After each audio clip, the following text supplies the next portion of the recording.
Breaking right now, the extraordinary release of a bombshell book on the royal family from the perspective of servants has cast some really dodgy light on Meghan Markle's time within the British royal family, with suggestions that she flirted with Prince William, who was uncomfortable with her tactile approach to life. Now, I guess I'm not surprised by this for a lot of reasons, but the fact that it's entering the public domain for the first time is fascinating nonetheless. So here's the book.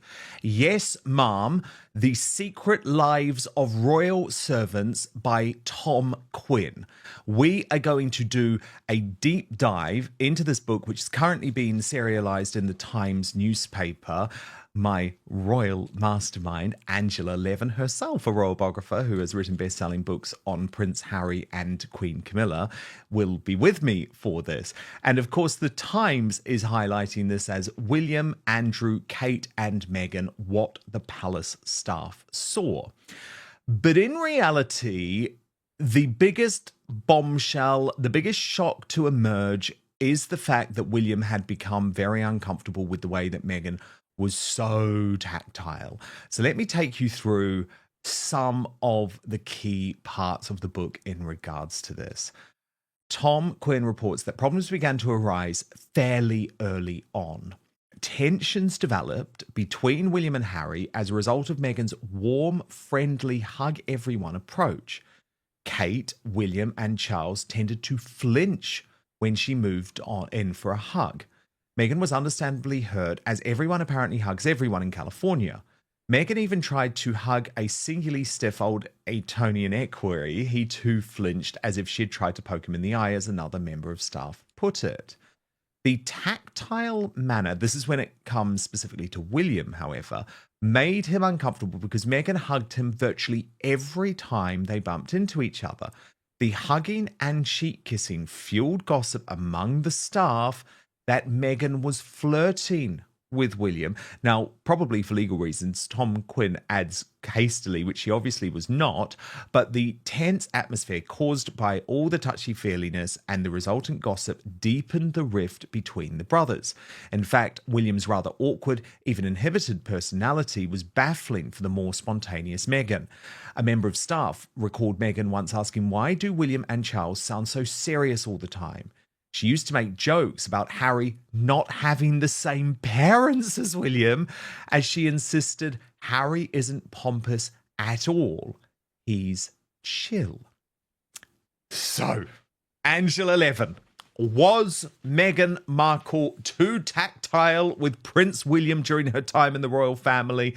And how do you think Prince Harry, your subject, is going to feel about these bombshell revelations in this new book from the perspective of the royal servants?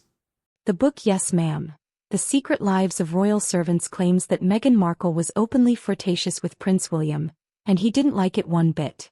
According to reports, Meghan was very touchy-feely, which is normal in Hollywood, but not in the royal family. And Prince William? Not a fan. Look, in America we love a good handshake, maybe a hug, but in Britain? The royal family has centuries of strict etiquette. You don't just go around throwing yourself at the future king. That's not how it works.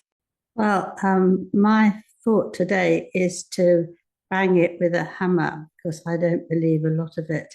I just criticise the one that she says, you don't have the same parent. Well, she goes around and said, I don't know anything about Harry. I know nothing about the royal family. Here she was suggesting that Harry was not born as he should have been. And I mean, that is a real nonsense, you see. And I think this cuddling was because she is just that flirty type of woman.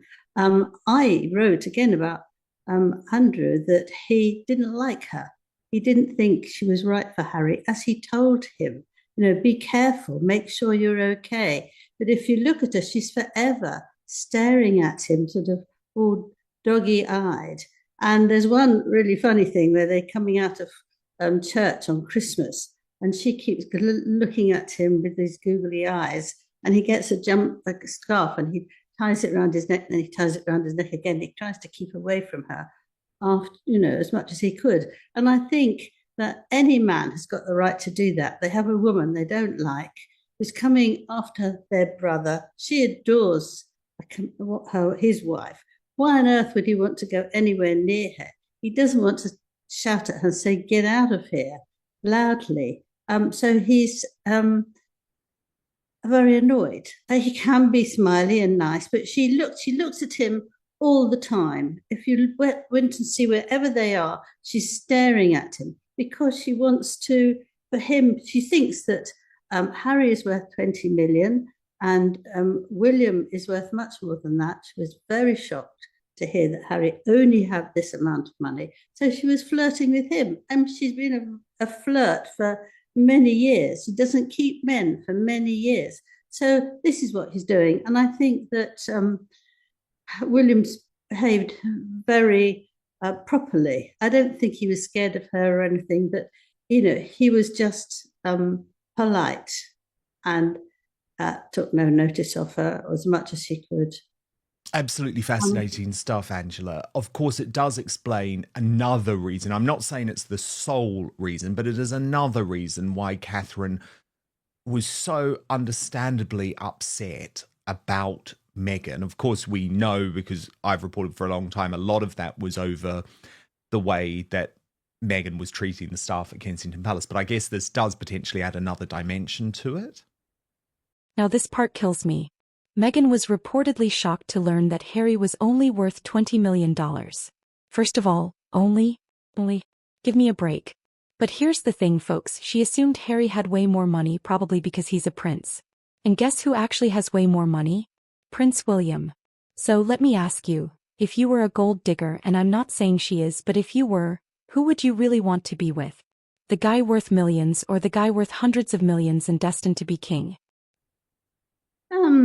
I don't think so. I think she feels very satisfied with her husband. He's got children and everything else. I think she didn't like her because the first time they invited them round and she had jeans which was very torn and she wanted to give them a great big hug. Well, actually, I'm sure you, me, anyone who's got any sense would not meet for the first time a couple you don't know, whether they're, prince and princess or not. You don't go around hugging them.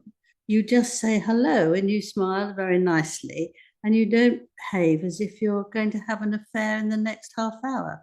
So I think it was incredibly bad. And I think what she wore was incredibly bad, but she wants to make a spotlight out of herself. And I don't think that Catherine was jealous of her. I think Catherine was very annoyed with her because she kept wanting to take over. She said to the Queen that, she ought to actually use her rather than Catherine because she's worked a lot more and she's self-made. And she couldn't understand why she wasn't lifted up over Catherine. Well, who wouldn't be annoyed like that? Who wouldn't actually move away and have as little as possible to say with them? And I think Meghan could actually perhaps twist Catherine because Catherine is so well-mannered, and yet she had this dreadful woman by her, and she couldn't bear it, but she couldn't do anything about it. And of course, she was so close to Harry. Harry called her the sister he'd always wanted. Now, this doesn't mean Harry was after Catherine, if you say that. And I think that, you can be very, very friendly. You can love somebody, but you don't actually take it the next step. And I think that Tom Quinn has taken that another step to make the book much more lively. I just want to do another big mistake he's made. Okay. That he said that when he was talking about Camilla, he said, she met him at a polo game and she went straight up to him and said, both you and I are connected because her great-great-grandmother had an affair with the king at that time, which was led on to William. And that's nonsense because I got very friendly with Lucia Santa Cruz, who was Camilla's very close friend. She was the daughter of a Chilean ambassador. He went back to Chile, and she went and lived above um, Camilla. And she was going out with William as a friend because her father and was talking to people at the top of the where she was at the university at Cambridge, and they got on very well. And one day she was having a drink with him upstairs before they went out, and she said, "Oh, I'd love you to meet Camilla." So he said, "Yeah, fine." So she went downstairs. Up came Camilla, and the two of them just started talking, burst out laughing. They got on incredibly, incredibly well. That was early in 1970. And she introduced them to that. And after that, they met and fell in love, and everything else happened. So apparently Meghan didn't understand that British royals don't do big, warm California hugs. Look, I get it, she's from Hollywood. Over here, people hug everyone. Your neighbor, your barista, even the Uber driver if they seem nice. But in the British royal family, it's all about formality, respect, and tradition. But Meghan? She thought she could change centuries of royal tradition overnight. And when they didn't immediately embrace her American way of life, she played the victim. Or didn't at the time. But that's how they met. They didn't meet. And it annoys me when there's such a big error that was changed by not just me, by other journalists, that this was how it happened. And Lucia said, "I never thought it would happen like that. I thought they could just be friends. But that's one of the best things I've ever done in my life." And so that's how. I think that I'm a bit suspicious about the absolute truth. And I feel that as a writer, because I always got names that they can attack me afterwards if they think I've said the wrong thing. There's no names. You've got all the staff, and it's another one and another one, and you don't really know. But I do know that in the palaces, the staff who work there, they're not paid a lot, but they love that. They're very devoted to the monarchy, and they would do anything, and they're not going to go around being spiteful and telling everybody what's going on. So I think that he's done it very successfully because it makes a very good read, but actually a lot of it is exaggerated or not true. Sorry about that. No, that's fine. Let's keep going through it. So he talks a bit more about Catherine and William. He's calling her Kate, though, which I know she won't like. But he writes, yes. Kate inevitably sees a different side of William and enjoys ribbing him about his family. She insists that as he gets older, William looks more like his great-great-great-grandfather, Edward VII, and she likes teasing him about the fact that his stepmother, Camilla, is descended from Edward VII's favourite mistress. Both Harry and William could be cruel about Camilla. Their nicknames for her included Lady Macbeth, Cruella de Vil, and the Witch of the West. Now, we know there were lots of tensions between Harry and Camilla, and it wouldn't be a surprise if he was using those nicknames. But do you think William was really calling Camilla Lady Macbeth, Cruella de Vil, and the Wicked Witch of the West, Angela? Because that seems quite They were surprising. both very upset. They didn't want their father to marry again, and they loved their mother so much, and it's quite normal that if your mother dies like that and there's been a relationship before, that you should be very nervous about it and not welcome the person. But William, who was the first to meet her, he came back to the palace early after school, and it was a bit of a shock, and they went upstairs to have a talk for half an hour. And it was calm, it was nice, and she's very gentle. She didn't push herself, and he was accepting her, and he was very, very pleased that his father was so happy, and it helped him work, and it helped him talk to them, and it worked very well. But Harry dug his feet in and decided that she was a monster and blamed everything onto her. And but William, you can see, is a much more solid person than Harry, who just can blow up whenever he feels like it. So here's where it gets even better. This book isn't written by some random gossip blogger. It's based on accounts from royal servants. And let me tell you, when servants start talking, you know things are bad. These are people who sign NDAs and never speak out, but now they're exposing everything. I mean, imagine working for a centuries-old monarchy and suddenly a Hollywood actress walks in and tries to change everything. You think that's going to go over well? Not a chance. Now, Angela, this book has a lot of interesting details about Meghan's entry into the royal family, why it went wrong according to the staff. So obviously you're reporting a lot on this at the time, as was I. So let's just take some of this. So one of Harry's senior aides, now retired, has said in this book, we had meetings about events Harry was planning to attend, and I increasingly got the feeling his mind was elsewhere. It was not as if his job was not to attend events, which is what the senior royals always do as their core activity. Instead, he saw his core activity as being with Meghan and increasingly adopting her views of the world.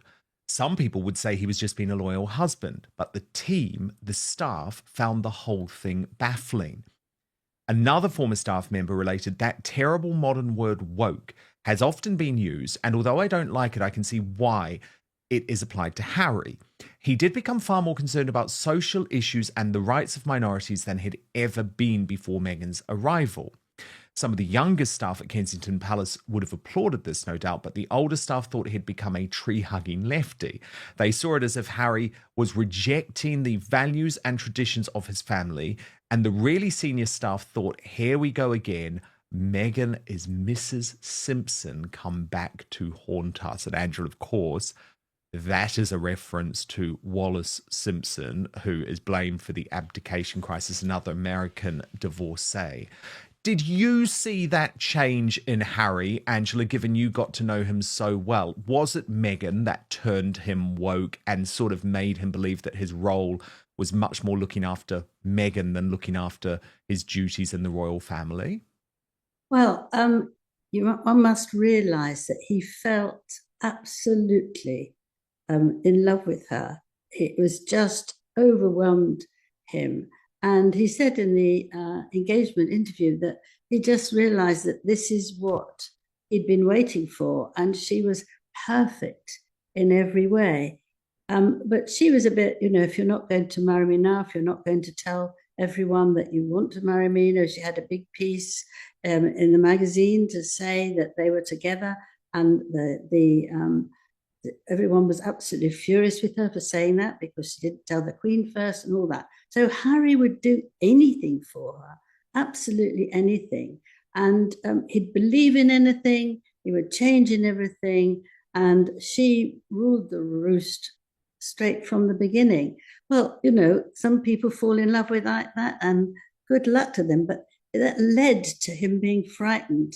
And a couple of times when I was going to see him, I was told to be careful because he was very on edge.